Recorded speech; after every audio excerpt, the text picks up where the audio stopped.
Hey guys, it's Joe here from Style You by Joe. This is the second part of the video I'm doing for cooking today. The first part was how do we flour our meat, for cooking that is, and also searing something, why we sear something and the benefits of that. So with that seared piece of meat, we're going to be making a slow cooker beef with root vegetables. And I love root vegetables. It's kind of, for me, what fall is all about. Slow cooking root vegetables. My cousin Kathy will hate this, but she loves fall. She loves the colors of it. She loves decorating for fall. And I love her so much, so I thought I would just mention her. So we're going to be using 1 onion. We're going to be using 4 small red skin potatoes, or at least that's what the recipe calls for.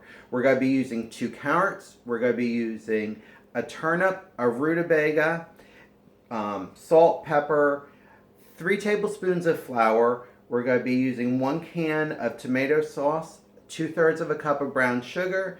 We're going to be using 2 tablespoons of chili powder, a tablespoon of cumin, and a tablespoon of garlic powder. Again, that's what it calls for. So, to this, we're going to be adding, the 1 onion. I use 4 medium potatoes, the 2 carrots. We're going to be using the turnip, the rutabaga, and I also added 2 parsnips because I love parsnips. And I added 2 cloves of garlic because I love how garlic gets mellow when you cook it. So we're going to be adding all the vegetables right into that. Right into the slow cooker. Now this is the slow cooker that I did braise the meat in, or sear the meat in, so those juices are still down in there, and that's going to just add a depth of flavor, which is what you want. We're going to be adding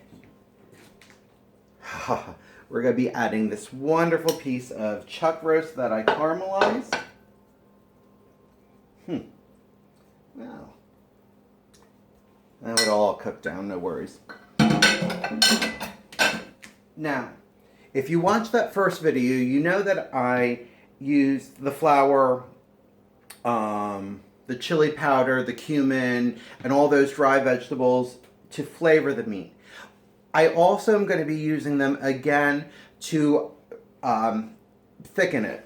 So in this pan here, we have the tomato sauce, we have the brown sugar, we have the flour, and all the spices. Spatula.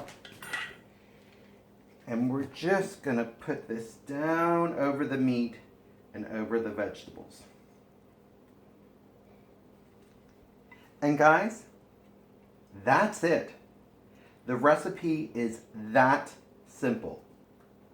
But again, because we browned it, it's going to be adding so much more flavor than if you just did that. Also, when you stir the tomato sauce into your dry ingredients, you want to make sure that you stir it really well, because if you don't, you're going to get clumps of dry ingredients, which isn't going to do anything. So, I'm going to put the lid on this. If you have a long time to cook it, you can cook it for 12 hours. If you have a short time to cook it, you can cook it on high for 8. And this is going to go somewhere in the middle. Guys, stay stylish. Again, this is something you can do. If you don't like rutabaga, you don't like parsnips, use extra potatoes, use extra carrots. Use the root vegetables that you know you like.